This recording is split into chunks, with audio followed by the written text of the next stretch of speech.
দেখ, আমি তোর দুঃখ বুঝতে পারছি, কিন্তু কি করব, নিজেকে আর ধরে রাখতে পারিনি, তোর কাছে সুপে দিয়েছি। তুই আবার এইসব কারো কাছে বলিস না। আর তোর বাবাকে চিকিৎসা করানোর জন্য যত টাকা লাগবে সব টাকা আমি দিয়ে দিব ম্যানেজারকে বলে। ম্যাম, এইগুলো কি বলছেন আপনি? আপনার মুখে কি একটু কথা আটকাচ্ছে না? নিজের ব্যাপারে এমনভাবে কথা বলতে আপনার একটু লজ্জা করছে না? আর মায়ের জন্যই বলেছিল শহরে যাচ্ছিস, ভালো কথা, মেয়েদের কাছ থেকে দূরে থাকবি। শহরের মেয়েরা একদমই বাজে। কিন্তু আমি মার কথায় তেমন একটা প্রকৃতি দেইনি, তাই আমি পার্সোনাল গার্ড হই কখনো জানতেই পারিনি আপনি আমার সঙ্গে এমন করবেন। তাহলে কখনোই আপনার পার্সোনাল গার্ড হতাম না। দেখো, তোমার কি জানা না জানা তা জানে না, কিন্তু একটা কথা শুনে রাখবেন, তুই আমাকে অনেক ভালো সময় দিয়েছিস, আমি কখনো ভুলতে পারবো না। আর তুই আমার ফার্স্ট টাইম ছিলি। আর শোন, শুয়ে থাকতে হবে না, এখন ফ্রেশ হয়ে নেই। নিজের দিকে একটু তাকা, পুরো শরীরে লিপস্টিকের দাগ লেগে আছে। যদি এমন অবস্থায় বাহিরে যাস তাহলে সবাই উল্টোপাল্টা চিন্তা করবে। যা, ফ্রেশ হয়ে নে। মারিয়ার কথা শুনে স্বাধীন নিজের দিকে তাকায়, দেখে পুরো শরীরে লিপস্টিকের দাগ লেগে আছে, জায়গায় জায়গায় লাভ বার্ডস রক্ত জমে আছে, যেন খুবলে খেতে চেয়েছিল তাকে। স্বাধীন চিন্তা না করে শোয়া থেকে উঠে দেখে তার শরীরে বিন্দু মাত্র পোশাক নেই। মারিয়া তার দিকে এখনো তাকিয়ে আছে। স্বাধীনকে দেখে মারিয়া একটু বাঁকা হেসে বলতে লাগে, নেশার ঘোরে তেমন একটা উপভোগ করতে পারিনি, চল আবারও। না আপু, আমাকে যেতে হবে। স্যার নিশ্চয়ই তার জগিংয়ের সময় হয়ে গেছে। এখন যদি আমাকে খুঁজে না পায় আর আপনার কাছে এসে আমাকে পায়, তাহলে স্যার আমাকে মেরে টুকরো টুকরো করে নদীতে ভাসিয়ে দেবে।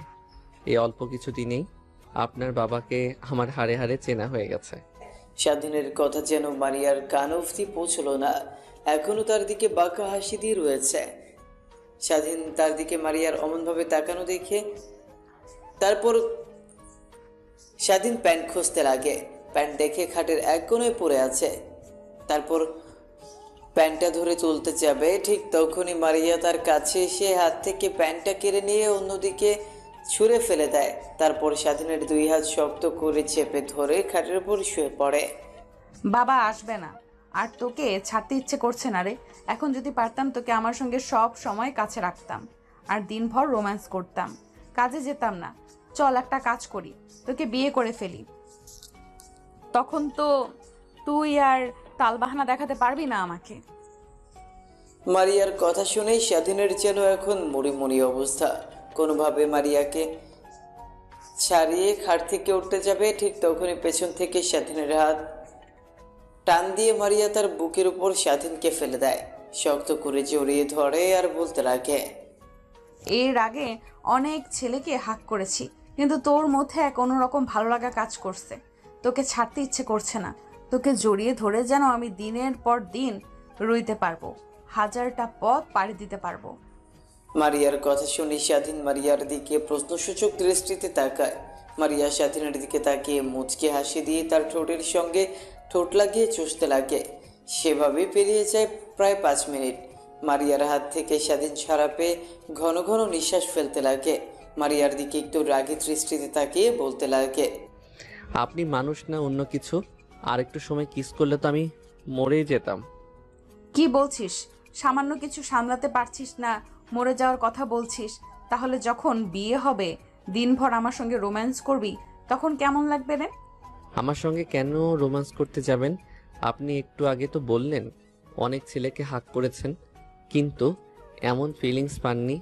আমাকে যে হাক করে ফিলিংস পাচ্ছেন, তো ওই ছেলেদের কাছে যান। সাধু সাজতে হবে না রে। তুই কোনো মেয়েকে যে ভোগ করিসনি তার প্রমাণ কি ছিল, হ্যাঁ? আর শোন, সাফ সাফ একটা কথা বলি, আমি একদম ভার্জিন ছিলাম। আর যে ছেলেদের সঙ্গে বললাম না হাক করেছি, ওরা আমার ফ্রেন্ড ছিল, এর বেশি কিছু ছিল না। এখন এই অন্য ছেলেদের কথা বলতেই তোর গায়ে জ্বালা করছে? দেখেন ম্যাম, আমরা গ্রামের ছেলে, তেমন কিছু বুঝি না। আমরা পিওর ছিলাম। আপনারা শহরের মেয়ে, আপনারা অনেক খারাপ। আগে জানলে কখনোই এমনভাবে আপনার পার্সোনাল বডিগার্ড হয়ে থাকতাম না। আর হ্যাঁ, আমি আপনাকে বিন্দুমাত্র বিশ্বাস করি না। যেই মেয়ে জোর করে তার সতীত্ব অন্য ছেলের হাতে তুলে দেয়, সেই মেয়ে আর কি করতে পারবে। আর না বলি, আপনি একদম বাজে মেয়ে। আপনার মতো বাজে মেয়েকে কখনো আমি কেন, কোনো ছেলে বিয়ে করবে না। আমার সঙ্গে আপনি আপনার বিয়ের কথা মাথা থেকে একদমই ছেড়ে ফেলুন। স্বাধীনের কথা শুনে পপির গায়ে যেন 100 ডিগ্রি রাগ উঠে যায়। পপি নিজেকে আর কন্ট্রোল করতে না পেরে স্বাধীনের হাতের পাশে থাকা ড্রিম লাইটটা দিয়ে বাড়ি দেয়। স্বাধীন তার হাত চেপে ধরে খাটে শুয়ে পড়ে। স্বাধীনকে কষ্ট পেতে দেখে মারিয়ার কেমন যেন অনুশোচনা বোধ কাজ করে নিজের মধ্যে। তোর সাহস কি করে হয় আমার সম্পর্কে এমন কথা বলতে? ড্রিঙ্ক করি, বন্ধুদের সাথে আড্ডা দেই, ছোটখাটো পোশাক পরি, তার মানে এই না নিজের ইজ্জত বিলিয়ে বেড়াই। আর শোন, তুই ফার্স্ট যে ছেলে আমার গায়ে টাচ করেছে। আর এই দেখ। কথাটা বলে মারিয়া কোনো মতে নিজেকে সামলে নিয়ে ওয়াশরুমে চলে যায়। অন্যদিকে স্বাধীন তার হাত চেপে ধরে এখনো খাটের উপর শুয়ে থেকে ঘুমাচ্ছে। হাতের অনেক অংশে এখনো কাজ ঢুকে আছে। স্বাধীন নিজেকে আর দমাতে না পেরে অজ্ঞান হয়ে যায়। অন্যদিকে মারিয়া ওয়াশরুম থেকে বের হয়ে সামনের দিকে তাকিয়ে দেখে স্বাধীন এখনো সেই অবস্থায় খাটের উপর শুয়ে আছে। একটু চিন্তা হয়, স্বাধীনের কাছে গিয়ে গায়ে হাত দেয়, দেখে স্বাধীনের কোনো রেসপন্স নাই। অনেকটা চমকে উঠে নাকের সামনে হাত দিয়ে দেখে এখনো নিঃশ্বাস ফেলছে। তারপর টেবিলের উপর থেকে পানির গ্লাসটা নিয়ে এসে স্বাধীনের বুকে পানি দিতে লাগে। ঠিক তখনই স্বাধীনের জ্ঞান ফিরে আসে। হাতের ব্যথা এখন দ্বিগুণ। তারপর কোনো রকম শোয়া থেকে উঠে বসে মিটমিট করে সামনের দিকে তাকিয়ে দেখে মারিয়া দাঁড়িয়ে আছে, এখনো তার হাতে পানির গ্লাস। স্বাধীন নিজেকে সামলে নিয়ে দাঁড়াতে যাবে, ঠিক তখনই তাল সামলাতে না পেরে পড়ে যেতে যাবে। ঠিক তখনই কোনো মতে মারিয়া স্বাধীনকে জড়িয়ে ধরে টাল সামলাতে না পেরে স্বাধীনকে নিয়ে খাটের উপর পড়ে যায়। স্বাধীনের চোখ বন্ধ করে ফেলে। কোনো মতে তাকিয়ে দেখে মারিয়া তার দিকে ছলো ছলো দৃষ্টিতে তাকিয়ে আছে। স্বাধীন মারিয়াকে তার কাছ থেকে সরিয়ে দিয়ে উঠে দাঁড়িয়ে রুম থেকে বের হতে যাবে। ঠিক তখনই মারিয়া স্বাধীনকে বলে, আসুন, এই অবস্থায় নিয়ে বের হোস না রুমের বাইরে। যতক্ষণ রুমের মধ্যে আছিস নিয়ে চিন্তায় আছি। তুই এইখানে বস, আমি বাইরে থেকে ফার্স্ট এড বক্স নিয়ে আসছি। তারপর তোর হাতটা ব্যান্ডেজ করে দেই।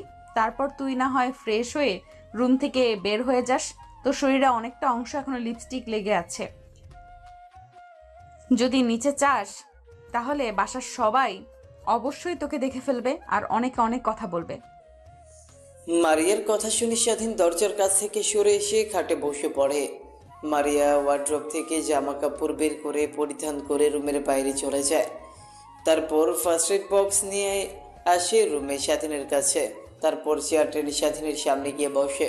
ফার্স্ট এড বক্স থেকে সাবলান বের করে হাতে যেখানে যেখানে কাজ লেগে কেটে গেছে সেখানে সেখানে পরিষ্কার করতে লাগে। তারপর সুন্দরভাবে স্বাধীনের হাত ব্যান্ডেজ করে দেয়। স্বাধীন উঠে দাঁড়াতে যাবে, ঠিক তখনই আবার বসে পড়ে। শরীর অনেক ক্লান্ত হয়, রাতভর তার উপর অত্যাচার হয় আর হাত কেটে রক্ত বের হয়, অনেকটা ক্লান্ত সে। তারপর পপি কোনো মতে স্বাধীনকে ধরাধরি করে ওয়াশরুমে নিয়ে যায়। তারপর স্বাধীনের শরীরে যেখানে যেখানে লিপস্টিকের দাগ লেগে আছে সেখানে সেখানে ভালোভাবে পরিষ্কার করে দিতে লাগে। স্বাধীন অনেকটা অবাক হয়ে যায়, মারিয়ার মধ্যে যেন এক অন্য মেয়েকে দেখতে পাচ্ছে সে। মারিয়ার দিকে একবার নজর যেতে দেখে মারিয়ার চোখ অশ্রুতে ছলছল করছে, যেন নিমেষেই বাঁধ ভেঙে সেটা বের হতে পারে। স্বাধীনকে ফ্রেশ করে রুমে এসে স্বাধীনকে খাটের উপর বসিয়ে দেয়। তারপর যত্ন সহকারে স্বাধীনের শার্ট পরিয়ে দেয়। তারপর মারিয়া বিছানার চাদরটা তুলে অন্য আরেকটা বিছানার চাদর পেরে দেয়। স্বাধীন এখনো ঠায় মেরে সেখানে বসেছিল। ঠিক তখনই মারিয়া স্বাধীনের কাছে সে কপালে ঘন একটা চুম্বন করে। স্বাধীন বুঝতে পারে না মেয়েটির আবার কি হলো। একটু পর স্বাধীনকে ছেড়ে দিয়ে মারিয়া বলতে লাগে, সরি তোমার সঙ্গে তখন অমন ব্যবহার করার জন্য। আসলে সব মেয়ে তার উপর আরোপকে অস্বীকার করতে পারে, কিন্তু তার চরিত্রে যদি কোনো আরোপ লাগে তাহলে নিজেকে আর কন্ট্রোল করতে পারে না। তাই আমিও কন্ট্রোল করতে না পেরে তোমার সঙ্গে এমন ব্যবহার করে ফেলেছি। I am extremely sorry, please তুমি আমাকে ক্ষমা করে দাও। মারিয়ার কথা তার কান অবধি যেন এখনো পৌঁছয় না। স্বাধীন মারিয়াকে তার কাছ থেকে কোনো মতে সরিয়ে দরজা খুলে রুম থেকে বের হয়ে তার রুমে চলে যায়। স্বাধীন তার রুমে গিয়ে পোশাক পরিবর্তন করে মারিয়ার বাবার রুমের সামনে চলে আসে। দরজায় কড়া নাড়তেই মারিয়ার বাবা দরজা খুলে দেয়। কি ব্যাপার স্বাধীন, তোমার আজ ঘুম থেকে উঠতে লেট হয়ে গেছে? প্রত্যেকদিন তুমি এসে আমাকে ঘুম থেকে তুলে দাও, তারপর আমি নামাজ পড়ে আমি জগিং করতে যাই, কিন্তু আজ এত লেট হয়েছে, কি হয়েছে তোমার? ঠিক তখনই মারিয়ার বাবার নজর যায় স্বাধীনের হাতের দিকে। স্বাধীনের হাতটা তার দিকে এগিয়ে নিয়ে এসে স্বাধীনকে উদ্দেশ্য করে মারিয়ার বাবা বলতে লাগে। কি হয়েছে? তোমার হাতে ব্যান্ডেজ করা কেন?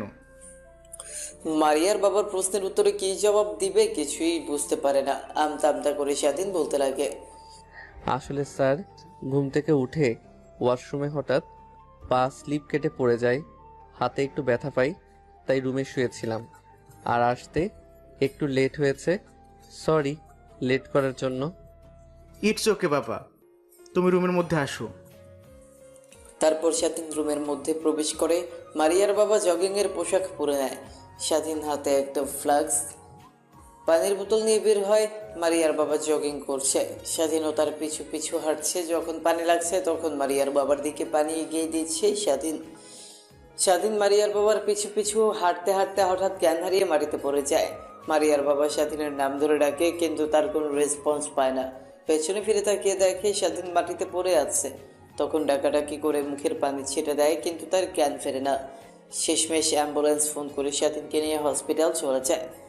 হসপিটালে নিয়ে গিয়ে ভর্তি করে দেয়। ডাক্তার, ছেলেটার কি হয়েছে? হঠাৎ আমার সঙ্গে হাঁটতে হাঁটতে অজ্ঞান হয়ে মাটিতে পড়ে গেল। আর পানি সিটা দেওয়ার পর তার জ্ঞান ফিরে আসলো না। কোনো ডেঞ্জারাস কিছু হয়েছে কি ডাক্তার? আসলে আমি নিজেও বুঝতে পারছি না, এই বয়সে ছেলেটা আনন্দ ফুর্তির মধ্যে দিয়ে থাকবে। ছেলেটা অনেক চিন্তিত, অনেক দুর্বল হয়ে গেছে। চিন্তা করতে করতে তাই জ্ঞান হারিয়ে ফেলেছে। জ্ঞান ফিরলে ছেলেটাকে বলবেন নিজের শরীরের দিকে একটু খেয়াল রাখতে, আর যেন ও চিন্তা না করে। আর আমি কিছু ওষুধ লিখে দিচ্ছি, সেগুলো খাওয়ালে ইনশাল্লাহ খুব দ্রুত সুস্থ হয়ে উঠবে। ডাক্তার কথাটা বলেই কেবিন থেকে বের হয়ে যায়। মারিয়ার বাবা গিয়ে স্বাধীনের পাশে চেয়ার টেনে বসে পড়ে। ঠিক তখনই মারিয়া তার বাবাকে ফোন করে। বাবা তুমি কোথায়? তুমি তো এত লেট করে বাসায় ফেরো না। আজ এত লেট হয়ে গেছে কিন্তু তুমি বাসায় আসোনি। কোথায় আছো তুমি? তুমি তো জগিং করতে এতটা সময় নাও না। আরে মা, বলিস না, স্বাধীন আছে না, আমার সঙ্গে হাঁটাহাঁটি করতে করতে হঠাৎ করে জ্ঞান হারিয়ে মাটিতে পড়ে যায়। মারিয়া তার বাবার মুখ থেকে এমন কথা শুনে অনেকটা অবাক হয়ে যায়। নিজের উপরে নিজেরই ধিক্কার দিতে লাগে। তারপর উদ্বেগ কণ্ঠ নিয়ে মারিয়া তার বাবাকে উদ্দেশ্য করে একের পর এক প্রশ্ন করে বলতে লাগে। বাবা কি হয়েছে ছেলেটার? এখন কোথায়? তোমরা কি করছো? আর ছেলেটার কন্ডিশন এখন কেমন হয়েছে? আরে থাম থাম, একসঙ্গে এত প্রশ্নের উত্তর কি করে দেব? এখন ঠিক আছে, ডাক্তার বলেছে অনেক চিন্তা করে আর শরীর অনেক দুর্বল, তা হাঁটতে হাঁটতে জ্ঞান হারিয়ে ফেলেছে। আর আমরা এই হাসপাতালে এসেছি, একটু পর আমি বাসায় যাব। ছেলেটা না হয় হসপিটালে কিছুদিন থাকুক, সুস্থ হয়ে তারপর না হয় বাড়িতে ফিরবে। আচ্ছা বাবা, তাহলে তুমি আসো, আমাকে একটু বের হতে হবে। আজকে কলেজে একটু এক্সট্রা ক্লাস আছে, ফিরতে লেট হতে পারে, কিংবা বান্ধবীদের বাসায় থাকতে পারি। আচ্ছা মা, ঠিক আছে, তাহলে নিজের দিকে খেয়াল রাখিস। আর হ্যাঁ, তোর বিষয়ে দিন দিন নেগেটিভ রিপোর্ট আসছে। তুই নাকি অনেক ড্রিঙ্কস করিস, বন্ধুদের সাথে নাইট ক্লাবে যাস। বলছি কি মা, এগুলো কমে দে। আর হ্যাঁ, এনজয় করার বয়স তোদের, এনজয় করবে, সমস্যা নেই, কিন্তু সবসময় ড্রিঙ্কস করা, এনজয় করা এইগুলো কিন্তু ভালো না। তোর মনে নেই ইমরান আঙ্কেলের কথা? যে ইমরান আঙ্কেল তোকে অনেক ভালোবাসতো ছোটোবেলা থেকে, ছোটোবেলা তোর কাছে এসে তোকে অনেক চকলেট দিত। আর ওই ইমরান আঙ্কেল ড্রিঙ্কস করতে করতে তার ক্যান্সার ধরা পড়ে। আমি চাই না, তুই আমার একমাত্র মেয়ে, মা মরা মেয়ে, তোকে নিয়ে আমি বেঁচে আসি। তোর যদি এমন কিছু হয় তাহলে আমি নিজেকে বাঁচাতে পারবো না। অন্তত নিজের দিকে তাকা, আমার দিকে একবার তাকা। এসব বাদ দে মা। আচ্ছা বাবা, আমি আর ড্রিঙ্ক করব না। এখন সামনে এক্সাম, আমি সেই দিকেই ফোকাস দিয়েছি। আল্লাহ হাফেজ বাবা, সকালে দেখা হবে। কথাটা বলে মারিয়া ফোন কেটে দেয়। অন্যদিকে স্বাধীনের জ্ঞান ফিরতেই নিজেকে হাসপাতালে আবিষ্কার করে। সামনের দিকে তাকিয়ে দেখে মারিয়ার বাবা কারো সঙ্গে কথা বলছে। কথা বলার ধরন দেখে বুঝতে পারে মারিয়ার সঙ্গে। মারিয়ার বাবা ফোন রেখে দিয়ে স্বাধীনের দিকে তাকিয়ে দেখে স্বাধীন তার দিকে তাকিয়ে আছে। তুমি এতটুকু ছেলে হয়ে কি এমন চিন্তা করো? চাকরি নেওয়ার সময় তো আমার কাছে অনেক অনভিনয় করেছিলে চাকরি নেওয়ার জন্য। বাবা, তুমি আমাকে তোমার বাবা মনে করে সব কথা খুলে বলতে পারো। কি হয়েছে তোমার সঙ্গে? আমি অনেক বেটার ফিল করি তোমার সঙ্গে কথা বলে, অনেক বেটার ফিল করি। বলো বাবা, কি হয়েছে, বলতে পারো আমার সঙ্গে। মারিয়ার বাবার কথা শুনে স্বাধীন উপরের দিকে তাকিয়ে দীর্ঘ একটা নিঃশ্বাস ফেলে। শোয়া থেকে শোয়া হয়ে বসে মারিয়ার বাবার দিকে অশ্রুনয়ন দৃষ্টিতে তাকিয়ে বলতে লাগে। স্যার, আমার বাবা নেই, অনেক আগে মারা গেছে। আমার বয়স যখন 10 বছর, তখন আমার বাড়িতে মা আর একটা বোন আছে, আমার থেকে ছোট, ওর 13 বছর। পৃথিবীতে আমার আর আমার বোনের মা ছাড়া কেউ নেই। মা আমাকে অনেক কষ্ট করে লেখাপড়া করাইছে। আমি লেখাপড়া করতে চাইনি। মার দুঃখ কষ্ট দেখে চেয়েছিলাম তার সঙ্গে সংসারের হাল ধরব, কিন্তু আমি যে স্কুলে পড়তাম সেই স্কুলের স্যার মাকে বলেছিল আমি নাকি অনেক ভালো স্টুডেন্ট, তাই মা যেভাবেই হোক আমাকে লেখাপড়া করাইছে। কিন্তু আপনার বাসায় কাজে যোগ দেওয়ার আগে 7 দিন আগে হঠাৎ মা জ্ঞান হারিয়ে ফেলে তার কর্মস্থলে। তারপর তাকে ধরাধরি করে হাসপাতালে নিয়ে যায়। আমি শুনি বাসা থেকে হাসপাতালে চলে যাই। ডাক্তারের খেসো রিপোর্ট দেয়। রিপোর্টগুলো করে ডাক্তারের কাছে নিয়ে যেতে ডাক্তার বলে মার ক্যান্সার ধরা পড়েছে। ক্যান্সারটা প্রাথমিক পর্যায়ে থাকায় চাইলেই আমার মাকে অপারেশন করে সুস্থ করা যাবে। অপারেশন করতে 20 লক্ষ টাকা। আমি চিন্তিত হয়ে পড়ে 20 লক্ষ টাকা কিভাবে জোগাড় করব। যেখানে সংসারই চলে টেনে টুনে, সেখানে কিভাবে এতগুলো টাকা জোগাড় করব। বাড়ি আর অল্প কিছু জায়গা ছিল, সেই জায়গাটুকু বিক্রি করেও 20 লক্ষ টাকা হবে না। তাই আর কিছু চিন্তা না করে ঢাকায় চলে আসি চাকরি নেওয়ার জন্য। যদি কোনোভাবে চাকরি নেই, তারপর সেই কর্মস্থল থেকে 20 লক্ষ টাকা অ্যাডভান্স চাই। আর আমার বেতন থেকে মাঝে মাঝে এসেই টাকা কেটে নেবে, এটা ভেবে কিন্তু আসার পর আমি কোনো জব খুঁজে পাই না। শেষমেশ আপনার সঙ্গে দেখা হয়, তারপরটুকু তো আপনি জানেনই। স্বাধীন তার কথা শেষ করে মারিয়ার বাবার দিকে তাকায়, দেখে মারিয়ার বাবা তার দিকে ছলো ছলো দৃষ্টিতে তাকিয়ে আছে। স্বাধীনের কথা শুনে মারিয়ার বাবার চোখ দিয়ে এক ফোঁটা অশ্রু পড়তে যাবে, ঠিক তখনই মারিয়ার বাবা তার হাতের উল্টো পিঠ দিয়ে চোখ মুছে ফেলে। স্বাধীনের দিকে তাকিয়ে বলতে লাগে, তুমি এত কষ্ট সহ্য করছো এটুকু ছেলে হয়ে? তোমার মাথায় এত চিন্তা, আমি নিজেই ভেবে তো অবাক হয়ে যাচ্ছি। তুমি কি একটিবারও আমাকে বলেছো অযথা চিন্তা করতে হবে না? আচ্ছা বাবা, তুমি তাহলে থাকো, আমাকে অফিসে যেতে হবে। আর শোনো, তুমি পরিপূর্ণ সুস্থ না হওয়া পর্যন্ত বাসায় যাবে না, এখানেই থেকো। আমি সময় হলে তোমার সঙ্গে দেখা করতে আসব। ডাক্তার বলেছে তুমি অনেক ক্লান্ত, তোমাকে একটু রেস্ট নিতে হবে। কিন্তু স্যার, এখন তো আমি সম্পূর্ণ সুস্থ আছি। দেখুন, আপনার সঙ্গে কথা বলছি। আমি তোমার একটা কথা শুনতে চাই না। তুমি এখানে থাকবে যে পর্যন্ত ডাক্তার তোমাকে রিলিজ না করবে। কথাটা বলেই মারিয়ার বাবা কেবিন থেকে বের হয়ে যায়। অন্যদিকে মারিয়া তার বাবাকে মিথ্যা কথা বলেই তার বাবা কেবিন থেকে বের হয়ে যেতে মারিয়া কেবিনের মধ্যে প্রবেশ করে। স্বাধীন অন্যদিক ফিরে শুয়েছিল, ঠিক তখনই কেবিনের মধ্যে কারো আসার শব্দ পায়। স্বাধীন দরজার দিকে তাকিয়ে দেখে মারিয়া দরজা দিয়ে কেবিনের মধ্যে ঢুকছে। স্বাধীন শোয়া থেকে একটু আধশোয়া হয়ে বসে মারিয়ার দিকে তাকিয়ে বলে, ম্যাম, আপনি এখানে? আপনি না আপনার বাবাকে বললেন আপনার কি যেন ইম্পর্টেন্ট ক্লাস আছে, তাই বাসায় ফিরতে লেট হবে, কিন্তু এখানে যে? তো কি, আমি তো আমার ইম্পর্ট্যান্ট ক্লাস করছি, চুপচাপ শুয়ে থাকো। আর ওই দিনের জন্য আই এম এক্সট্রিমলি সরি। আসলে নিজের রাগকে কন্ট্রোল করতে পারিনি আমি নিজের মধ্যে ছিলাম না। সত্যি কথা বলতে, তুমি যখন প্রথমে আমার বাবা তোমাকে নিজের বাসায় নিয়ে আসে তার পার্সোনাল গার্ড হিসেবে, তখন আমি বাবাকে অনেক করে বলে তোমাকে আমার পার্সোনাল গার্ড বানাই। কিন্তু তারপরও বাবা তোমাকে নিয়ে জগিংয়ে যায়। সেই প্রথম দেখাতেই তোমার উপর অনেকটা দুর্বল হয়ে পড়ি আমি, যা কখনো তোমাকে বলে বোঝাতে পারবো না। ম্যাম, রাখুন সেই সব কথা। তা এখন কিসের জন্য এখানে এসেছেন? আমি তোমাকে হসপিটালে ভর্তি করেছি, তাই না? রাতে তোমার উপর নির্যাতন করে আর সকালে তোমাকে মেরে তোমার যত্ন নেওয়ার জন্য আসলাম। কথাটা বলেই মারিয়া স্বাধীনের কাছে এসে চুলে হাত বোলাতে লাগে। স্বাধীন অনেকবার তার হাত সরাতে লাগে, কিন্তু মারিয়া স্বাধীনের দিকে রাগের দৃষ্টিতে তাকাতেই স্বাধীন চুপ হয়ে যায়। এইভাবে পেরিয়ে যায় অনেকটা সময়। ঠিক তখনই কেবিনের মধ্যে নার্স প্রবেশ করে। মারিয়া স্বাধীনের মাথায় হাত বুলিয়ে দিয়েছিল। নার্স তাদের দুজনকে দেখে বলতে লাগে, ম্যাম, এটা কোনো আবাসিক হোটেল না। আপনি রুমের মধ্যে এসব কি করছেন রোগীর সঙ্গে? পেছন থেকে কারো কণ্ঠস্বর শুনতে পেয়ে মারিয়া স্বাধীনের বুকের উপর থেকে মাথা তুলে পেছনের দিকে তাকাতেই নার্সটি বলতে লাগে, ও সরি ম্যাম, আপনি এখানে? আর ইনি কে? এনাকে তো ঠিক চিনলাম না। ইনি কি আমাদের স্যার? নার্সের কথা শুনে মারিয়ার হাসি মাখা মুখ নিয়ে নার্সকে উদ্দেশ্য করে বলতে লাগে। ভাবতে পারেন সেই রকমই, বাট এখনো আপনার ছাড় না, অল্প কিছুদিনের হবে। মারিয়ার কথা শুনছিল নার্স আর তার কাজ করছিল। স্বাধীনকে ইঞ্জেকশন দেওয়া শেষ করে কেবিন থেকে নার্স বের হয়ে যেতেই স্বাধীন মারিয়াকে উদ্দেশ্য করে রাগী কণ্ঠ নিয়ে বলতে লাগে।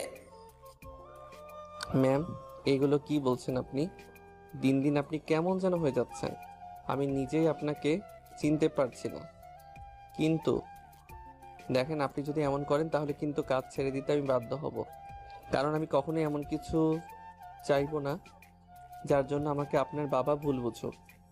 আমি আপনার বাবার হাত জোড়াজোড়ি করে চাকরি নিয়েছিলাম। আমি তার কথার বরখেলাপি করতে পারবো না, তার সঙ্গে বিশ্বাসঘাতকতা করতে পারবো না। আমার বাবা মা আমাকে সেই শিক্ষা দেয়নি। বুঝতে পারছি, তোমার বাবা মা তোমাকে সৎ শিক্ষা দিয়েছে, কিন্তু তুমি কি জানো, তুমি যদি আমার কাছ থেকে দূরে যাও তাহলে যেখানেই থাকো না কেন তোমাকে ধরে নিয়ে আমার কাছে বসিয়ে বসিয়ে রাখবো আর খাওয়াবো, আর তোমাকে জোর করে বিয়ে করব। তুমি কি চাও তোমার সঙ্গে এমন বাজে কাজ হোক? মারিয়ার কথা শেষ হতেই স্বাধীন চুপ হয়ে যায়। কারণ মেয়েটিকে যতই কথা বলুক না কেন তার বোধগম্য হবে না। তাই চুপ করে একটু চোখ বুঝে ঘুমানোর চেষ্টা করছিল। ঠিক তখনই কপালে আলতো ঠোঁটের ছোঁয়া অনুভব করে। স্বাধীন চোখ মেলে তাকাতেই দেখে মারিয়া তার উপর বসে তার কপালে চুম্বন করছে। মারিয়াকে স্বাধীন তার হাত দিয়ে ধাক্কা দিতেই মারিয়া টাল সামলাতে না পেরে ফ্লোরে গিয়ে ছিটকে পড়ে। স্বাধীন বুঝে উঠতে পারে না স্বাধীন কখনোই এমন কিছু চায়নি। তার কাছ থেকে মারিয়া ফ্লোরে পড়ে গিয়ে অনেকটা ব্যথা পায়। স্বাধীন তার হাতে ব্যান্ডেজ থাকা অবস্থায় বেড থেকে নেমে মারিয়াকে তুলতে লাগে। মারিয়ার চোখ দিয়ে অশ্রু বের হতে লাগে। অনেক জোরে পড়ে যাওয়ায় ব্যথা পেয়েছে সে, কিন্তু সেদিকে তার কোনো ভ্রুক্ষেপে নেই। স্বাধীনের দিকে তাকিয়ে দেখে তার হাত দিয়ে রক্ত বের হচ্ছে, কারণ ইঞ্জেকশনের তার এখনও তার হাতের মধ্যে লাগানো ছিল। বেড থেকে চলে আসায় তার শট খাওয়ায় স্বাধীনের হাত থেকে রক্ত বের হতে থাকে। মারিয়া স্বাধীনকে বেডে শুইয়ে দিয়ে বলতে লাগে, নিজের দিকে একটু তাকাও, দেখো তোমার হাতে রক্ত বের হচ্ছে। আমার তো কিছুই হয়নি, পড়ে গিয়েছিলাম, একটু ব্যথা পেয়েছি, তার জন্য কি তুমি নিজের দিকে খেয়াল না করে আমাকে ওঠাতে যাবে? তার মানে কি জানো, তুমি আমাকে ভালোবাসো।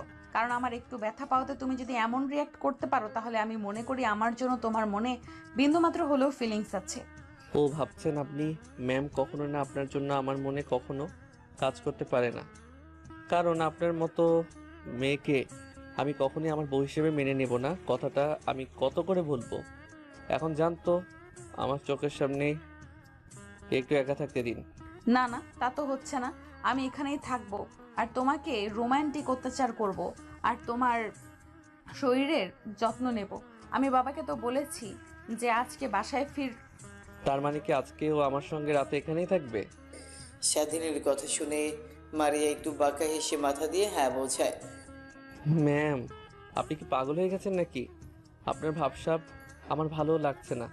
আপনি এখানে থাকবেন মানে আপনি চলে যান, যদি কেউ দেখতে পায় তাহলে অনেক খারাপ হয়ে যাবে। আর স্যার তো বলেছে সে যে কোনো সময় আমাকে দেখতে আসতে পারে। যদি এসে দেখে আপনি আমার কেবিনে বসে আছেন তখন কি রিয়েক্ট করবে স্যার, বুঝতে পারছেন? সভায় যা করে তাই করবে। তার মেয়ে আর মেয়ের জামাই একই কেবিনে আছে। দেখ ভালো, আপনার সঙ্গে কথা বলে পারবে, উঠবো না।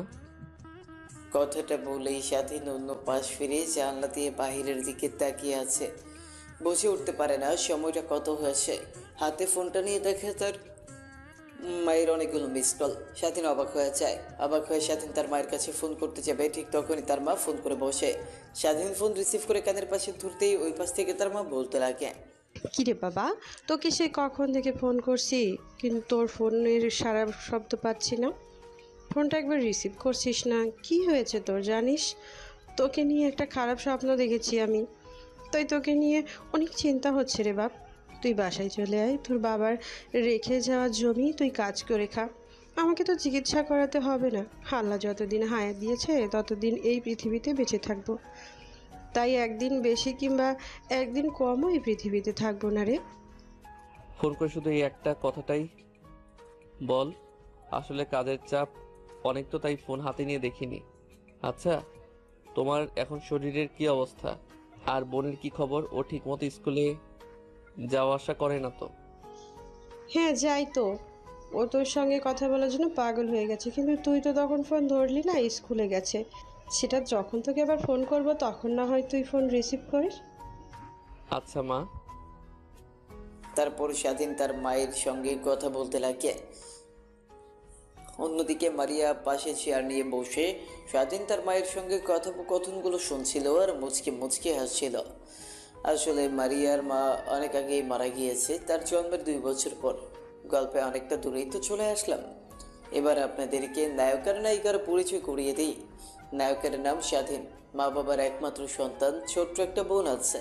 স্বাধীনের বাবা একটা রোড অ্যাক্সিডেন্টে অনেক আগেই মারা গিয়েছে। তারপর তার মা স্বাধীনকে আর তার বোনকে অনেক কষ্ট করে লালন পালন করে। অন্যদিকে মারিয়া বড়লোক বাবার একমাত্র মেয়ে। মারিয়ার মা অনেক আগেই মারা গিয়েছে। তার বয়স যখন 2 বছর ছিল তখন মারিয়ার মায়ের ক্যান্সার হয়ে মারা যায়। এরপর মারিয়ার বাবা দ্বিতীয়বার আর বিয়ে করেনি, কারণ সৎ মা এসে তার মেয়ের সঙ্গে কেমন ব্যবহার করবে এই জন্য। স্বাধীন তার মায়ের সঙ্গে কথা বলা শেষ করে ফোনটা পাশে রেখে মারিয়ার দিকে তাকিয়ে দেখে মারিয়া এখনো তার দিকে অপলক দৃষ্টিতে তাকিয়ে আছে।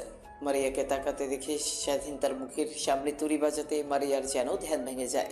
শাশুড়ি মা কি করে জানলো তোমার কিছু হয়েছে? আর তুমি তো তোমার মাকে কিছুই বললে না। তুমি হসপিটালে ভর্তি, অনেক ক্লান্ত হয়ে। কি বলছেন আপনি শাশুড়ি মা? মানে আর হ্যাঁ, মাকে বলতে যাব কেন? সে শুনলে অনেক চিন্তা করবে আমাকে নিয়ে। অযথা তাকে চিন্তায় ফেলতে যাব কেন? আর হ্যাঁ, আপনি নেক্সট টাইম থেকে আমার মাকে শাশুড়ি মা বলবেন না। একবার বলবো, 1000বার বলবো, 100বার বলবো, আপনি কি করবেন? আমার মুখ দিয়ে বলবো আমি, আপনি বলার কে? স্বাধীন জানে এখন মারিয়াকে যতই ভাবে বোঝানোর চেষ্টা করুক না কেন, কিন্তু কোনোভাবেই বুঝবে না। তাই স্বাধীন তার মাথার নিচে হাত দিয়ে অন্য হাত তার চোখের উপরে রেখে একটু ঘুমানোর চেষ্টা করে। ঘুমানোর চেষ্টা করতেই সারাদিন স্বাধীন ঘুমের জগতে পা দেয়। অন্যদিকে তার দিকে একটা তীক্ষ্ণ দৃষ্টি তাকিয়ে আছে। এভাবে পেরিয়ে যায় অনেকটা সময়। স্বাধীন ঘুম থেকে উঠে আজানের শব্দে চারদিকে তাকিয়ে দেখে সন্ধ্যা নেমে এসেছে। বুঝতে পারে এটা মাগরিবের আযান দিয়েছে। স্বাধীন শোয়া থেকে উঠে বসতে যাবে, ঠিক তখনই বুকের উপর ভার অনুভব করে। বুকের দিকে তাকিয়ে দেখে তার বুকের উপর কেউ একজন শুয়ে আছে। চুলগুলো সরিয়ে দেখে মারিয়া শুয়ে আছে। ঘুমন্ত চেহারা যেন এক অন্যরকম ভালো লাগা কাজ করে স্বাধীনের মধ্যে। কে বলবে এই মেয়েটা ঘুমের রাজ্য থেকে ফিরে এলে রাগী বদমেজাজে একটা মেয়ে হয়ে যায়। কথাগুলো ভাবতে ভাবতে স্বাধীন মারিয়ার দিকে তাকিয়েছিল। ঠিক তখনই মারিয়ার ঘুম ভেঙে যায়।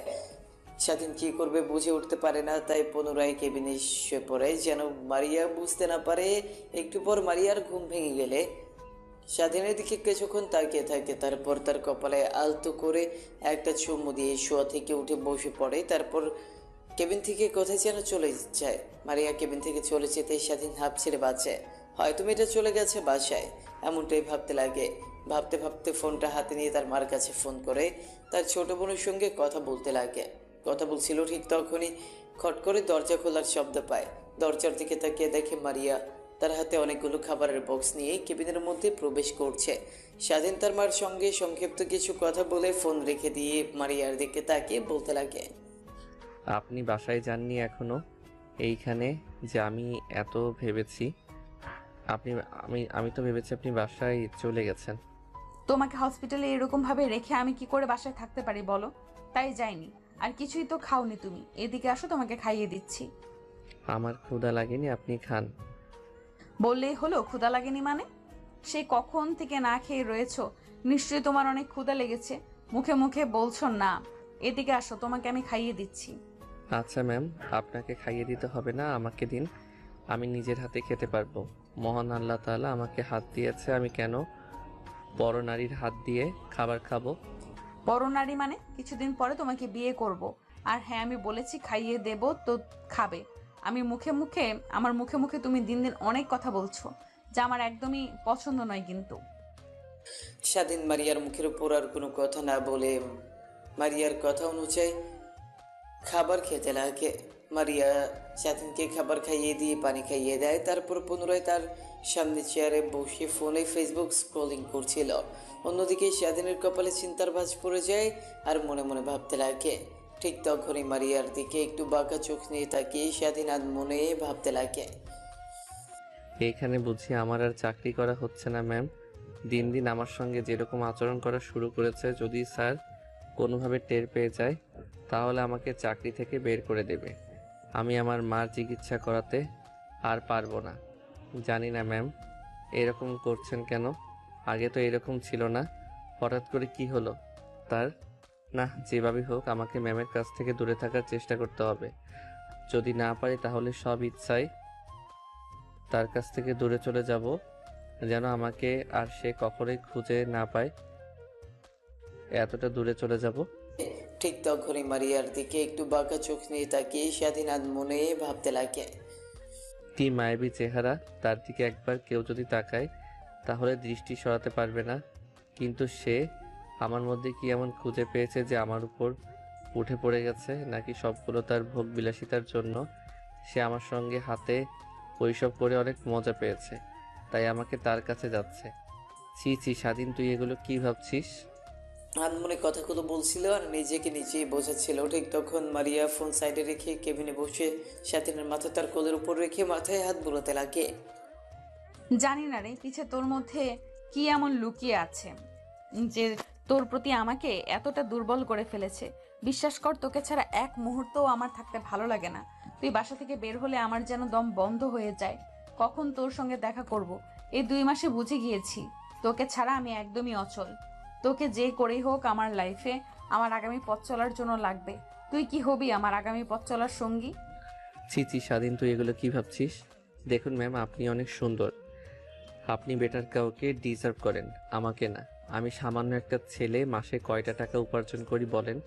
আপনি কখনোই আমার কাছে আর সুখে থাকতে পারবেন না। আপনি বড়লোক বাবার একমাত্র মেয়ে, যার কিনা প্রত্যেক দিন সে টাকা খরচ করে আমি তা 1 মাসে উপার্জন করে। আপনি কখনোই আমার কাছে সুখে থাকতে পারবেন না ম্যাম। আগে থেকে বেটার হবে আপনি অন্য কাউকে আপনার জীবনসঙ্গী হিসেবে চয়েস করেন, আমাকে না। স্বাধীনের কথা শেষ হতেই মারিয়া এসে স্বাধীনের মুখে এলো পাথরে কিস করতে লাগে। স্বাধীন থমেরে মারিয়ার প্রত্যেকটা কিস অনুভব করতে লাগে। একটু পর মারিয়া স্বাধীনকে ছেড়ে দিয়ে বলতে লাগে, শোনো, তোমাকে কিস করার বিন্দুমাত্র ইচ্ছা আমার ছিল না, কিন্তু তুমি নিজেই তা করে নিলে। হ্যাঁ, আরেকটা কথা, তুমি যদি কখনো আমাকে ম্যাম বলে ডাকো বা আপনি করে ডাকো তাহলে তোমার খবর আছে। এখন থেকে তুমি করে আর আমার নাম ধরে কিংবা জান সোনা এসব বলে ডাকবে। দেখুন, আপনি আমার মালকিন, তো আপনাকে ম্যাম বলে ডাকবো, এটাই তো বাস্তব। আমি কখনো আপনাকে নাম ধরে কিংবা তুমি করে ডাকতে পারবো না। স্বাধীনের কথা শেষ হতেই মারিয়া স্বাধীনকে আবার কিস করতে লাগে। প্রায় 5 মিনিট পর স্বাধীনকে ছেড়ে দেয়। স্বাধীন হাঁপাতে লাগে। মারিয়া মুচকে একটু বাঁকা হেসে স্বাধীনকে উদ্দেশ্য করে বলে, এখনো কি তুই তোর আগের সিদ্ধান্তেই অটুট থাকবি, নাকি আমাকে কিংবা আপনি করে বলি এই রোমান্টিক অত্যাচার সহ্য করবি? কোনটা বাকি তোর ইচ্ছে? স্বাধীন ভালো করেই জানে তার সঙ্গে যত কথা বাড়াবে ততই তার জন্য খারাপ। তাই মারিয়ার কোল থেকে মাথা সরিয়ে বালিশের উপর রাখতে যাবে। শক্ত করে মারিয়া স্বাধীনের মাথা তার পায়ের উপর রেখে বলতে লাগে, এত ঢং দেখাতে হবে না, চুপচাপ এখানেই শুয়ে থাক। স্বাধীন মারিয়ার পায়ের উপর থেকে মাথা না সরিয়ে সেভাবেই শুয়ে থাকতে লাগে। মারিয়া তার মনের আনন্দে স্বাধীনের মাথায় হাত বোলাতে লাগে আর গুনগুন করে গান গাইতে লাগে। স্বাধীনের অনেকটা ভালো লাগে, মনোমুগ্ধকর পরিবেশ। এইভাবে পেরিয়ে যায় পুরো দিনটা। স্বাধীনের কাছ থেকে একটু পরে মারিয়া বিকালের দিকে ডাক্তার চেক আপ করতে কেবিনে আসে। ঠিক তখনই স্বাধীনের চোখে কিছু একটা পড়ে। মারিয়া স্বাধীনের চোখ থেকে সরাতে নিলে দুজনের চোখে চোখাচোখি হয়। সময়ের আকস্মিকতায় মারিয়া স্বাধীনকে কিস করে দেয়। ঠিক তখনই পেছন থেকে ডাক্তার সব দেখে মারিয়াকে বলতে লাগে। ডাক্তারের কথা শুনে মারিয়া ব্যবহার শেখা খেয়ে যায়। নিজেকে সামলে নিয়ে মারিয়া ডাক্তারকে বলতে লাগে, মারিয়া মা, তুমি এখানে? আর তোমার বাবা যে বললো এটা তোমাদের কাজের ছেলে, তাহলে এসব কি মা? আমি যা ভাবছি তাহলে কি সত্যি? না মানে আসলে আঙ্কেল, ওর চোখে কিছু একটা পড়েছিল, বের করে দিলাম, এর থেকে বেশি কিছু না।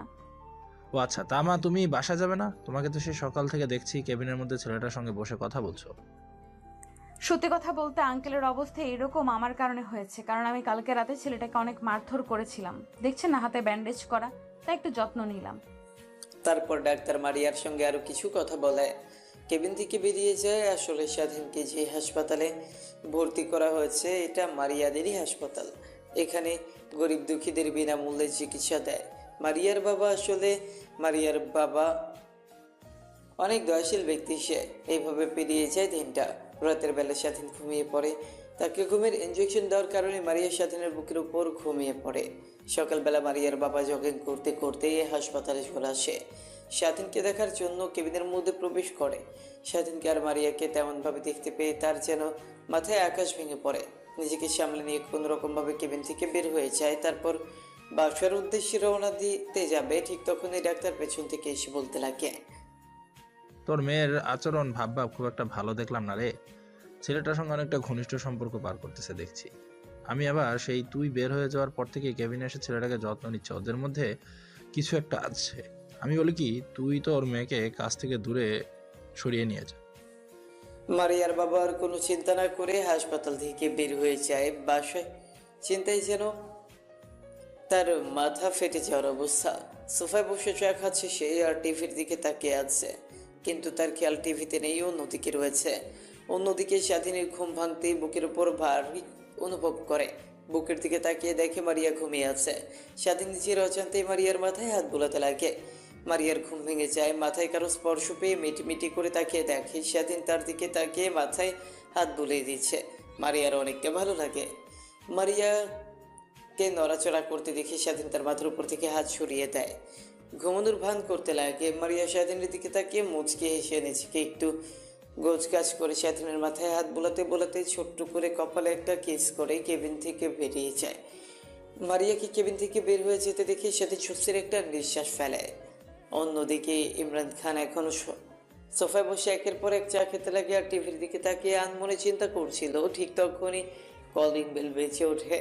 দরজার দিকে তাকাতে দেখে তার মেয়ে আসছে। তখনই বলতে লাগে তার মেয়েকে উদ্দেশ্য করে, কি মা, কইছিলি রাতে সকালে বের হয়েছিলি, দিন পেরে রাত গেল, কোনো খোঁজ খবরই নেই। ফোন করলাম, তোর ফোন অফ বললো। কি হয়েছিল তোর, কোথায় ছিলি? মারিয়া তার বাবার দিকে তাকিয়ে একটা হাসি দিয়ে বলতে লাগে, কই আর থাকবো, কয়েকদিন পর কলেজে ছিলাম, ফোনের চার্জ ছিল না, তোমাকে ফোন করে কথা বলবো, আর রাতের বেলা একটা বান্ধবীর বাসায় ছিলাম, বাসায় আসিনি। মারিয়াকে তার বাবা কোনো কিছু বুঝতে না দিয়ে মুচকি একটা কৃত্রিম হাসি দিয়ে বলতে লাগে, আচ্ছা মা, তুমি তাহলে তোমার রুমে যাও, ফ্রেশ হয়ে খাবার দাবার করে নাও, আমি অফিসে যাচ্ছি। মারিয়া তার বাবার কথা শুনেই তার রুমে চলে যায় ফ্রেশ হতে। অন্যদিকে মারিয়ার বাবা এমন অবস্থাতেই বাড়ি থেকে বের হয়ে হসপিটালে চলে যায়। তারপর সোজা স্বাধীনের কেবিনে চলে যায়। স্বাধীন চোখ বুঝে থেকে ঘুমানোর চেষ্টা করছিল। ঠিক তখনই কারো আসার শব্দ শুনতে পায়। দরজার দিকে তাকিয়ে দেখে মারিয়ার বাবা। তারপর স্বাধীন শোয়া থেকে আধশোয়া হয়ে বসে মারিয়ার বাবাকে উদ্দেশ্য করে বলতে লাগে, আঙ্কেল, আপনি অযথা আসতে গেলেন কেন? আর এখন তো আপনার অফিসের সময় এখানে যে। স্বাধীনকে কোনো রাগ না দেখিয়ে হাসি মাখা মুখ নিয়ে স্বাধীনের দিকে তাকিয়ে বলতে লাগে, শোনো বাবা, তুমি তোমার দিকে তাকাও, আর একটা বার আমার মেয়ের দিকে তাকাও, দেখো কতটা ডিফারেন্ট তোমাদের দুজনের মধ্যে। আমি সকালে এসেছিলাম তোমাকে দেখার জন্য, কিন্তু তোমাকে আর মারেকে এমন অবস্থা দেখে আমি অনেকটাই ভেঙে পড়ি। তোমার কাছ থেকে কখনো আমি এটা আশা করিনি। আমি যে সবসময় বলি যা আবার তা হয়ে গেছে। তোমার বাবার চিকিৎসার জন্য কত টাকা লাগবে? 20 লক্ষ টাকা, তাই না? আমি তোমাকে 20 লক্ষ টাকা দিচ্ছি, সঙ্গে আরও 10 লক্ষ টাকা দিচ্ছি। তুমি 30 লক্ষ টাকা নিয়ে ঢাকা থেকে তোমার গ্রামের বাড়িতে চলে যাবে, কখনো ঢাকায় ফিরবে না, কোনোভাবে তার সঙ্গে কন্ট্যাক্ট করবে না। তুমি আমাকে ওয়াদা করো। আঙ্কেল, আপনি যা ভাবছেন একদমই তা না। আপনার মেয়ে অযথা আমার সঙ্গে এমন ব্যবহার করে, কিন্তু আমি তার কথায় কোনো রাজি না। মায়ের চিকিৎসা করার জন্য 20 লক্ষ টাকা লাগবে। আমাকে 20 লক্ষ টাকা দিলে আমি অনেকটা উপকৃত হব। আপনাকে সময় মতো আমি 20 লক্ষ টাকা ফিরিয়ে দেব। যদি কোনো দিন জোগাড় করতে পারি, আমাকে ব্যবসা করার জন্য 10 লক্ষ টাকা দিতে হবে না, আমাকে 20 লক্ষ টাকা দিলেই হবে। আমি এখনই ম্যানেজারকে ফোন করে এইখানে টাকা আনার কথা বলছি। তুমি আমার বাসাও যাবে না, সোজা এখান থেকে তোমার গ্রামে চলে যাবে। তুমি অনেক ভালো, তোমার মতো সৎ ছেলে আমি কখনো আগে দেখিনি। কিন্তু আমি কখনো আমার মেয়েকে কখনো এমন ছেলের সাথে দেখতে চাই না যে ছেলে আমার মেয়েকে ঠিকমতো ভাত কাপড় দিতে পারবে না। আমার মেয়ে প্রত্যেক দিনে খরচ করে তোমার 1 মাসের মাইনাস সমান। আর যদি কোনো প্রয়োজন পড়ে নাম্বারটা নিয়ে যাও, আমাকে ফোন করো, তাহলেই হবে। কথাটা বলেই মারিয়ার বাবা কেবিন থেকে বের হয়ে যায়। তারপর ম্যানেজারকে ফোন করে টাকা আনতে বলে। একটু পর ম্যানেজার টাকা নিয়ে চলে আসে। তারপর স্বাধীনকে টাকা দিলেই তা নিয়ে স্বাধীন হাসপাতাল থেকে বের হয়ে বাসার উদ্দেশ্যে রওনা দিতে যাবে। ঠিক তখনই পেছন থেকে মারিয়ার বাবা তাকে উদ্দেশ্য করে বলতে লাগে, দেখ, তোরা যেভাবে পারিস ওই ছেলেটাকে ধরি এমন মারবি যেন চলাফেরা করতে না পারে, ঠিক মতো 1 মাস মেয়েদের দিকে কখনো যেন খারাপ দৃষ্টিতে তাকাতে না পারে। ওর বাবার পরিচয় কেন, ওর নিজের পরিচয় যেন মানুষের সামনে বলতে কাঁপাকাঁপি করে। তারপর স্বাধীন পেছনে ফিরে মারিয়ার বাবার কাছ থেকে টাকা নিয়ে বেরিয়ে যায়। বাস টার্মিনালে এসে বাসের জন্য অপেক্ষা করছিল। ঠিক তখনই তার ফোন বাজতে লাগে। স্বাধীন ফোন রিসিভ করে কানের কাছে ধরতেই ওই পাশ থেকে কান্না ভেসে আসতে লাগে। স্বাধীন ভালোভাবে নাম্বারটা দেখে বলতে লাগে, কি হয়েছে রে তোর? কান্না করছিস কেন? আপু কি হয়েছে আমাকে বল। ভাইয়া তুমি কোথায় আছো? জলদি বাসায় এসো, মা অনেক অসুস্থ। হ্যাঁ আমি বাসায় আসছি, তুই মাকে নিয়ে হাসপাতালে যা। আমি সৌরভকে ফোন করে বলে দিচ্ছি আমি বাস কাউন্টারে বসে আছি, 4 ঘন্টা পর বাসায় গিয়ে পৌঁছাবো। ঠিক তখনই বাস চলে আসে। স্বাধীন গিয়ে বাসে বসে পড়ে। বাস চলছে তার আপন গতিতে, কিন্তু সামিয়া কান্না করলো কেন? এর আগে তো মা বহুবার অসুস্থ হয়ে পড়েছিল, সে তো এমনভাবে কান্না করেনি। স্বাধীনের কিছুই বোধগম্য হচ্ছে না। আনমনে বাহিরের দিকে তাকিয়ে আছে। ঠিক তখনই তার চোখ বেয়ে এক ফোঁটা অশ্রু বের হয়ে পড়ে। স্বাধীন নিজেও বুঝতে পারে না সে কেন কান্না করছে। ঠিক তখনই পুনরায় ফোন বাজতে লাগে। ফোনের স্ক্রিনের দিকে তাকিয়ে দেখে সৌরভ ফোন করেছে। কল রিসিভ করে কানের কাছে ধরতে উপাস থেকে বলতে লাগে, তুই কোথায় আছিস? জলদি বাসায় আয়, চাষি অনেক অসুস্থ, তোর কথা অনেক জিজ্ঞাসা করছে। তাহলে মার কাছে ফোনটা দে, আমি কথা বলি। না, দেয়া যাবে না, জলদি বাসায় চলে আয়। হ্যাঁ আসছি রে, আর মাত্র 1 ঘন্টা সময় লাগবে। কথাটা বলেই স্বাধীন ফোন রেখে দেয়। প্রায় 1 ঘন্টা পর বাসার সামনে গিয়ে পৌঁছায়। রিক্সা থেকে নেমে রিক্সাওয়ালাকে ভাড়া দিয়ে বাইরে উঠানের সামনে যেতেই দেখে অনেক মানুষের ভিড় ঠেলে সামনের দিকে এগিয়ে দেখে খাটনি রাখা উঠানের মাঝখানে স্বাধীনকে দেখতে পেয়ে তার ছোট বোন সামিয়া দৌড়ে এসে স্বাধীনকে ধরে কান্না করতে করতে বলতে লাগে, ভাইয়া রে, আমাদের এই পৃথিবীতে আর কেউ রইল না রে। একটা মা ছিল, সেও মারা গেল। এখন কাকে নিয়ে বাঁচবো আমরা? আমাদেরকে নিয়ে কে এত চিন্তা করবে? আমাদেরকে কে দেখাশোনা করবে রে? সামিয়ার কথা শুনে স্বাধীনের মাথায় যেন আকাশ ভেঙে পড়ে। কাছ থেকে ব্যাগটা মাটিতে পড়ে যায়। তারপর খাটনির কাছে গিয়ে দেখে তার মারের লাশ। স্বাধীন তার মার মুখ ধরে কান্না করতে করতে বলতে লাগে, মা, তুমি এত কষ্ট করে আমাদেরকে মানুষ করালে, আমরা একটু তোমাকে শান্তিতে থাকতে দিলাম না। সারা জীবন ভর তুমি কষ্ট করলে। বাবা চলে যাওয়ার পর থেকে তুমি আমাদেরকে বিন্দু মাত্র বাবা নেই অনুভব করতে দাওনি। যখন জ্বালাতো তুমি এনে দিতে, যত কষ্টই হোক না কেন। আর তুমি চলে যাচ্ছ আমাদেরকে ছেড়ে, কত কষ্ট হচ্ছে মা, তুমি জানো? কথাগুলো বলেই স্বাধীন অঝরে কান্না করতে লাগে। সৌরভীর স্বাধীনকে সান্ত্বনা দিতে লাগে, কিন্তু স্বাধীন তার কথা শুনতে নারাজ। তারপর স্বাধীনের মাকে গ্রামের সবাই খাটনি করে কবরস্থানে নিয়ে যায়। তারপর কবরস্থ করে স্বাধীন কবরস্থানের সামনে ঠাই মেরে বসে থাকে। সৌরভ এসে স্বাধীনের কাঁধে হাত রেখে বলতে লাগে, দেখ, এই পৃথিবীতে কেউ চিরস্থায়ী নয়, সবাইকে এই পৃথিবী ছেড়ে চলে যেতে হবে। তোর বাবা চলে গেছে, তুই নিজেকে যেভাবে সামনে নিয়েছিস এখনো তুই সেভাবে নিজেকে সামনে নে। তুই যদি এভাবে ভেঙে পড়িস তাহলে সামিয়ার কী অবস্থা হবে? একবার লক্ষ্য করেছিস? মেয়েটি সেই সকাল থেকে না খেয়ে আসে, বিকেল কাটিয়ে রাত হতে চললো। এখন এখান থেকে চল। তারপর স্বাধীন উঠে নিজেকে সামনে নিয়ে চোখ মুছে কবরস্থান থেকে বের হয়ে যায়। বাসায় গিয়ে দেখে এখনও অনেকে বাসার মধ্যে ভিড় করে আছে। সবাই হয়তো বা স্বামীকে সান্ত্বনা দিচ্ছে। স্বাধীন যাওয়ার সঙ্গে সঙ্গে অনেক বৃদ্ধ আঙ্কেল এসে স্বাধীনকে সান্ত্বনা দিতে লাগে। এক এক করে বাসা থেকে সবাই চলে যায়। স্বাধীন খাবারের বাটি নিয়ে এসে সামিয়াকে খাবার খাওয়ানোর চেষ্টা করে, কিন্তু খেতে চায় না। স্বাধীনকে ধরে অঝরে কান্না করছে। তারপর স্বাধীন নিচে রেখে সামিয়ার মাথায় হাত বোলাতে বোলাতে বলে, দেখো বোন, মানুষ তো চিরস্থায়ী না। সবাইকে একদিন মৃত্যুর স্বাদ গ্রহণ করতে হবে। একদিন আমিও মরে যাব, একদিন তুই মরে যাবি। তাই বলে কি না খেয়ে থাকবি? না খেয়ে থেকে নিচের দিকে একবার খেয়াল করেছিস কি অবস্থা হয়ে গেছে তোর? এদিকে আয়, খাইয়ে দিয়ে। তুই না খাইলে কিন্তু আমিও খাবো না। স্বাধীনের কথা শুনে সামিয়া মুচকে হাসি দেয়, তারপর নিজেকে সামনে নিয়ে খাবার খেতে লাগে। তারপর সামিয়া স্বাধীনকে খাবার খাইয়ে দিতে লাগে। এইভাবেই কেটে যায় 5টা বছর। এই তোমাদের সমস্যা কি? প্রত্যেক দিন এখানে দাঁড়িয়ে থেকে মেয়েদেরকে র্যাগিং দাও। তোমাদের লজ্জা কর না? তোমাদের বাসায় মা বোন নেই? কলেজে তোমরা আসো কি এইসব করার জন্য? আমি কিন্তু তোমাদের হয়ে প্রিন্সিপাল স্যারের কাছে অভিযোগ দেব। তারপর আমি দেখি তোমাদের কি করে এই কলেজে পড়ালেখা করো। ম্যাডাম, আপনার কাজ আমাদেরকে শিক্ষা দেওয়া, আমাদের ক্লাসরুমের মধ্যে, কিন্তু বাইরে না। আপনি আপনার কাজ করেন, আমরা আমার কাজ করি। আর কি বললেন? আমাকে কলেজ থেকে বের করে দিবেন? হাসি পাইলো। আপনি আমাকে কলেজ থেকে বের করে দিবেন? আমি কি, আপনি হয়তো জানেন না, আমি কলেজের সভাপতির ছেলে।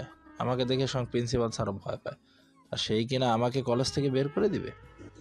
ম্যাম আসেন তো, এই জানোয়ারের বাচ্চাগুলোর সঙ্গে কথা বলে কোনো লাভ নেই। এরা অনেক খারাপ, পরে দেখবেন আপনার সঙ্গেও এরা বেয়াদবি শুরু করেছে। চলেন এখন এদের সামনে থেকে, এদের এইভাবে শাস্তা করা যাবে না। সামিয়া মারিয়ার হাত চেপে ধরে সেখান থেকে নিয়ে চলে আসে। সামিয়া ক্লাসরুমে চলে যায়। অন্যদিকে মারিয়া সোজা প্রিন্সিপাল স্যারের রুমে গিয়ে প্রিন্সিপাল স্যারকে উদ্দেশ্য করে বলতে লাগে, স্যার, আপনাকে এত করে বলছি কিন্তু আপনি কোনো ব্যবস্থাই নিচ্ছেন না। ছেলেগুলোর ব্যবহার দিন দিন জঘন্য হচ্ছে। ওদের অতিষ্ঠ কোনো মেয়ে ঠিকমতো কলেজে আসতে পারে না। প্রত্যেকদিন কলেজের গেটের সামনে দাঁড়িয়ে থেকে মেয়েদের সঙ্গে বাজে বাজে কথা বলবে, বাজে বাজে লিখে দিবে। আজকে তো আমার সামনে একটা মেয়ের স্কার্ফ ধরে টান দিয়েছে। মারে, কি করব আমার বল? আমার তো হাত পা বাঁধা। ওই ছেলেগুলোর সঙ্গে কখনোই পেরে উঠতে পারবো না। ওদের ডান হাত এই শহরের আন্ডারওয়ার্ল্ডদের বড় টন। সবাই তাকে দেখে ভয় পায়, আমরাও তাকে দেখে ভয় পাই। আর বিশেষ কথা হলো, ও ছেলেটা হচ্ছে আমাদের কলেজের সভাপতির ছেলে। ওর জন্য একটু দাপট দেখে চলাফেরা করে, মুখ বুজে সহ্য করা ছাড়া আর কিছুই করতে পারি না। কিন্তু আমি করব না। আমার বাবার সম্পর্কে আপনি তেমন একটা ধ্যান রাখেন না। কালকে থেকে দেখবেন ছেলেগুলোর প্রত্যেকটা মেয়েকে সম্মান করে চলবে। মা, এমন কিছু করো না যাতে তোমার নিজের বিপদ ডেকে নিয়ে আসো। নিজের দিকে খেয়াল রেখে কাজ করো। কথাটি বলেই মারিয়া কেবিন থেকে বের হয়ে আসে। তারপর তার বাবাকে ফোন করে ছেলেদের বিষয়ে সব কথা বলতে লাগে। মারিয়ার বাবা আগে আন্ডারওয়ার্ল্ডের বড় ডন ছিল, সে থেকে সবাই তাকে অনেক সম্মান করে। কিন্তু একদিন মারিয়ার মা ক্যান্সার আক্রান্ত হয়। মরে যাওয়ার সময় বলেছিল আন্ডারওয়ার্ল্ড লাইন থেকে সে যেন সরে আসে, খুন খারাপি যেন আর না করে। সেই থেকে মারিয়ার বাবা ভালো মানুষ হয়ে সমাজে চলাফেরা করে। মারিয়ার বাবা কথাটা শুনে অনেকটা রেগে যায়। তারপর কেউ একজনকে ফোন করে, দেখ, তোরা যেভাবে পারিস ওই ছেলেটাকে ধরে এমন মারবি যেন চলাফেরা করতে না পারে। ঠিক মতো 1 মাস মেয়েদের দিকে কখনো যেন খারাপ দৃষ্টিতে তাকাতে না পারে।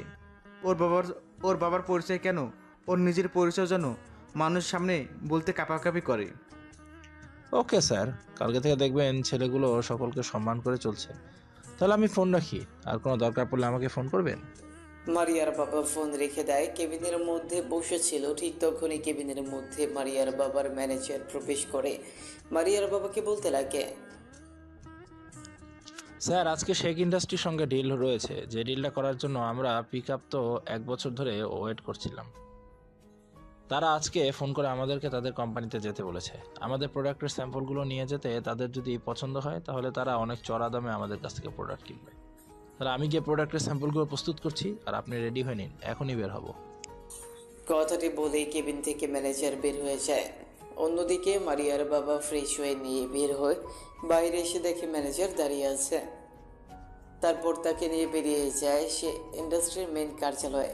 ইন্ডাস্ট্রির কোম্পানিতে গিয়ে দেখে অনেক মানুষের ভিড়, শুধু তাদের সঙ্গে ডিল করার জন্য। কিন্তু সে ইন্ডাস্ট্রি এত খামখেয়ালি করে না। ভালো মালামাল আর সুন্দর প্রোডাক্ট ছাড়া কখনোই কারোর সঙ্গে ডিল করে না। এর অল্প দিনে শেখ ইন্ডাস্ট্রি পৃথিবীর মাঝে নাম করে ফেলেছে। তাই এখন বাংলাদেশ স্টকন দখল করে রেখেছে তারা। অন্যদিকে মারিয়ার বাবার জানার আগ্রহ। মাত্র 24 বছরের একটা ছেলে মাত্র 4 বছরে কোম্পানি খুলে সেটা আবার বাংলাদেশের টপে নিয়ে গেছে। তীব্র আকাঙ্ক্ষা নিয়ে কেবিনের বাইরে বসে আছে। তখনই মারিয়ার বাবা ডাক আসে কেবিনে। মারিয়ার বাবা আর ম্যানেজার প্রবেশ করে। প্রবেশ করে চেয়ারটার সামনে বসে পড়ে। অন্যদিকে শেখ ইন্ডাস্ট্রির মালিক পত্রিকা পড়ছিল। মুখের সামনে থেকে পত্রিকাটা সরাতেই মারিয়ার বাবা অবাক হয়ে সামনে থাকা লোকটার দিকে তাকিয়ে আছে। মুখ ফসকে বের হয়ে যায়। বাবা স্বাধীন, তুমি এখানে? তাহলে কি তুমি কি সেই ইন্ডাস্ট্রির মালিক?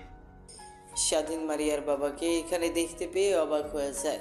তারপর নিজের চেয়ার থেকে নেমে মারিয়ার বাবার সামনে এসে তার পা ধরে সালাম করতে করতে বলতে লাগে, জি স্যার, আমি সেই স্বাধীন যাকে দরিদ্র বলেছিলেন, যার মার চিকিৎসা করানোর জন্য 20 লক্ষ টাকা দিয়েছিলেন, আমি সে। তুমি এইখানে? I am not believe this boy. মারিয়ার বাবার কথা শুনে স্বাধীন মুচকে একটা হাসি দেয়। তারপর তারা চেয়ারে গিয়ে টেবিলের উপর থাকা কলিং বেলটা বাজাতেই সেখানে পিয়ন চলে আসে। তারপর পিয়নকে উদ্দেশ্য করে স্বাধীন বলতে লাগে, আজকে আর কারোর সঙ্গে দেখা করব না, আজকে ভালো লাগছে না। আমার বাহিরে যারা আছে সবাইকে যেতে বলুন। পিয়ন স্বাধীনের কথা শুনে বাইরে গিয়ে সবাইকে চলে যেতে বলে। এই সবাই চলে যায়। অন্যদিকে স্বাধীন মারিয়ার বাবাকে উদ্দেশ্য করে বলতে লাগে, স্যার, আজকে এইসব যা দেখছেন সব আপনার। আপনি আমাকে 20 লক্ষ টাকা দিয়েছিলেন না?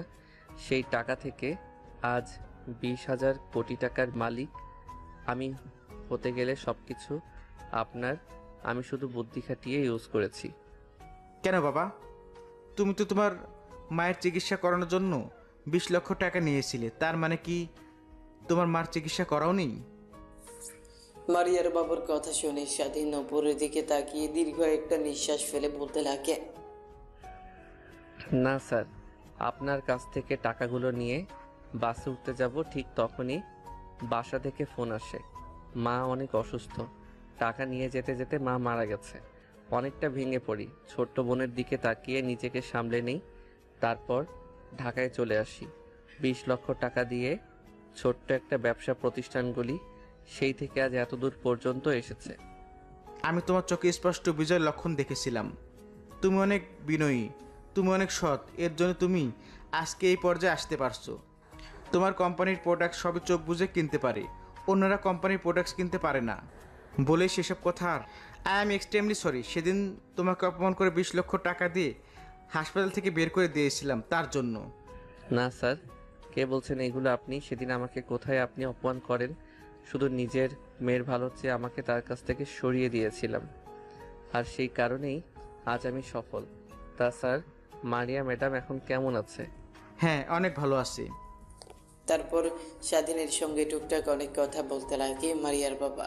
এভাবে অনেকটা সময় পার হয়ে যায়। মারিয়ার বাবা কোম্পানির সঙ্গে ডিলটা কনফার্ম করলো। মারিয়ার বাবা কোম্পানি থেকে বের হয়ে তার মেয়েকে ফোন করে।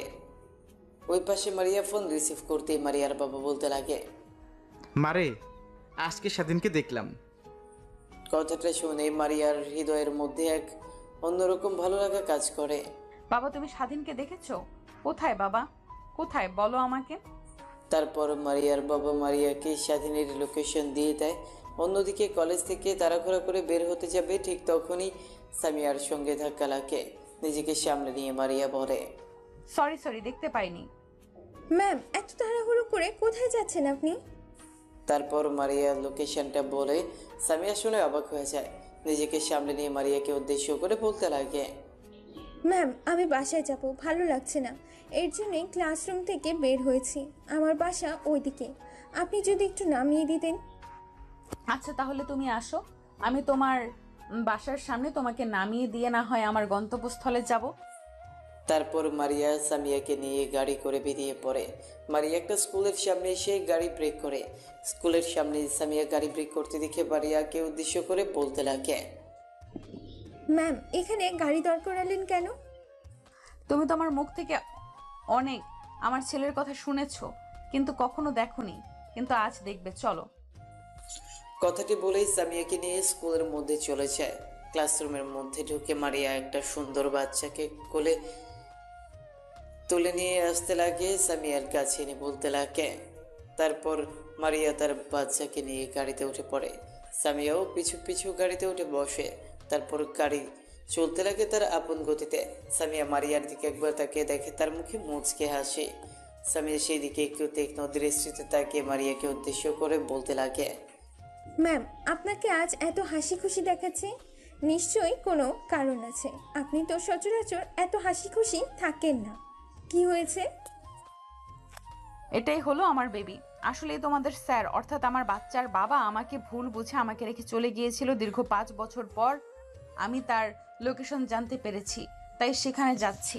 আমি তোমার স্যার নিজেও জানে না এটাই যে তার, না জানি তুমি দেখে তাহলে কত তাই না খুশি হবে। তারপর সামিয়া একটু অনুশোচনা বোধ কাজ করে নিজের মধ্যে। নিজেকে সামনে নিয়ে সামিয়া বলতে লাগে, আচ্ছা ম্যাম, কিছু মনে না করলে একটা প্রশ্ন করব। আপনি কি আপনার সম্পর্কে আমাকে কিছু বলবেন? স্যারের নাম কি আর সে কি কাজ করে? তোমাদের স্যারের নাম স্বাধীন শেখ, ইন্ডাস্ট্রির মালিক। কি ম্যাম, সত্যি? মালিক, হ্যাঁ সত্যি। কিন্তু আগে তোমাদের স্যার এমন ছিল না, অনেক গরিব ছিল। জানি না হঠাৎ করে এত বড়লোক কোটিপতি কি করে হয়ে গেল। আজ কাজ করছিলাম, ঠিক তখনই বাবা ফোন করে বলল স্বাধীনকে সে দেখেছে এই ঠিকানায়, তাই আমি সেখানেই যাচ্ছি। সামিয়ার সঙ্গে কথা বলতে বলতে মারিয়া লোকেশনের চলে আসে। গাড়িটা ব্রেক করে নেমে যায়। তার ছেলেকে কোলে তুলে নিয়ে সামিয়াকে উদ্দেশ্য করে বলতে লাগে, তাহলে তুমি বাসায় চলে যাও, আমি ভেতরে যাব। কথাটা বলেই মারিয়া কোম্পানির ভেতরে ঢুকে পড়ে। গেটে দারোয়ান অনেকবার দাঁড় করানোর চেষ্টা করে, কিন্তু সবাইকে পাশ কাটিয়ে কোম্পানির ভেতর প্রবেশ করে। তারপর ম্যানেজারকে ডাক দিয়ে বসের কেবিন কোনটা সেটা জিজ্ঞেস করতেই ম্যানেজার বলে দেয়। খট করে দরজা খুলে কেবিনের মধ্যে ঢুকে দেখে স্বাধীন ল্যাপটপে কাজ করছিল। হঠাৎ খট করে দরজা খোলাই সামনের দিকে তাকিয়ে দেখে দাঁড়িয়ে আছে তারপর একটা ফুটফুটে সন্তান। আনুমানিক বয়স 4 থেকে 4.5 বছর হবে। মারিয়া স্বাধীনের কাছে গিয়ে স্বাধীনকে জড়িয়ে ধরে এলো পাথারে চুমু খেতে লাগে। স্বাধীন বিরক্ত হয়ে মারিয়াকে ধাক্কা দিয়ে নিজের কাছ থেকে সরিয়ে দিয়ে বলতে লাগে, কে আপনি? আর আপনার সাহস কি করে হয় আমাকে এসে জড়িয়ে ধরে আমাকে কিস করার? তুমি আমাকে চিনতে পারছো না? আমি মারিয়া। আমি মারিয়া নামের কাউকে? আপনি এখন এখান থেকে আসতে পারেন। মারিয়া স্বাধীন নিজেদের মধ্যে কথা কাটাকাটি করছিল। ঠিক তখনই মারিয়া স্বাধীনের ছেলে স্বাধীনের কাছে এসে তার হাত চেপে ধরে বলতে লাগে। ছেলেটার কথা শুনে স্বাধীন নিমিষেই থমকে যায়। ছেলেটার দিকে ভালোভাবে তাকিয়ে দেখে একদম তার মতো দেখতে হয়েছে। ছেলেটাকে কোলে তুলে নিয়ে এলো পাথারি মুখে স্বাধীন তার ছেলেকে ধরে বলতে লাগে। ছেলেটার কথা শেষ হতেই স্বাধীন রাগী দৃষ্টিতে মারিয়ার দিকে তাকায়। মারিয়া মাথা দিয়ে হ্যাঁ বোঝায়। স্বাধীন তার ছেলেকে শক্ত করে জড়িয়ে ধরে বলতে লাগে, কে তোমার বাবা আর আমাকে তুমি বাবা বলছো যে? আমি তো আর কারোর কিছুই হই না। সে আমাকে জড়িয়ে ধরে 5 বছর অনুশোচনা কাটাবে। ছেলে পেয়েছে, এতেই হবে। কথাটি বলে মারিয়া অন্য পাশ ফিরে তাকায়। স্বাধীন তার ছেলেকে কোলে তুলে মারিয়াকে জড়িয়ে ধরে কপালে চুমু দিতে লাগে। ঠিক তখনই খট করে দরজা লাগানোর শব্দ শুনতে পায়। দরজার দিকে তাকিয়ে দেখে সামিয়া। মারিয়া একটু অবাক হয়ে সামিয়াকে উদ্দেশ্য করে বলে, সামিয়া, তুমি এখানে যে, আর তুমি বাসায় যাওনি? আমার তো একই প্রশ্ন। ভাইয়া, তুমি বিয়ে করেছো আমাকে না জানিয়ে, তাও আবার 5 বছর আগে। মারিয়া, তুমি সামিয়াকে চেনো? চিনবে না কেন? সামিয়া তো আমাদের কলেজেই পড়ালেখা করে, চিনবো না কেন? ভাইয়া, তুমি কিন্তু আমার প্রশ্ন পাস করতে যাচ্ছ। আমার উত্তরটা আমাকে দাও। তারপর স্বাধীনের থেকে শেষ পর্যন্ত খুলে বলে। তারপর স্বাধীনের কোল থেকে তার ছেলেকে নিজের কোলে নিয়ে বলতে লাগে, তোমাদের দুজনের সঙ্গে আমার কোনো কথা নেই। আরে, আমার ভাস্তিকে নিয়ে আমি গেলাম, তোমরা এখানেই থাকো। বাসায় গেলে কিন্তু তোমাদের খবর আছে। কথাটা বলেই স্বাধীনের ছেলেকে নিয়ে সামিয়া কেবিন থেকে বেরিয়ে যায়। সামিয়া কেবিন থেকে বেরিয়ে যেতেই স্বাধীন মারিয়াকে শক্ত করে জড়িয়ে ধরে কিস করতে লাগে। সমাপ্ত।